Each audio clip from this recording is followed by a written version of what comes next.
Menjelang Pekan Olahraga Provinsi Sumatera Selatan di Kabupaten Muba Oktober 2025, Asosiasi Kota PSSI Palembang mulai menggelar seleksi pemain. Sebanyak 30 pesepak bola muda mengikuti proses seleksi yang digelar secara bertahap untuk membentuk skuad inti. Asli lokal Palembang, kita nggak ada pemain dari luar karena sesuai regulasi kan tidak boleh, harus KK, harus KTP Palembang. Itu yang kita harapkan memang, ya. Jadi kita harapkan seperti itu, kabupaten kota juga harus ya pakai regulasi dengan KTP KK ini sesuai dengan ini kabupaten kota. Pelatih Robi Saud telah mengantongi gambaran 80% pemain yang berpeluang memperkuat tim. Kalau kita saya sampaikan tadi sama anak-anak di Poprov, kita harus target emas ya. Tahun ini harus target emas di Palembang. Meskipun mainnya di Musi Banyuasin, kita optimis ya.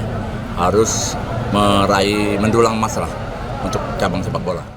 Palembang sendiri menargetkan medali emas dari cabang sepak bola mengandalkan potensi besar dari para pemain muda lokal yang tersebar di berbagai klub.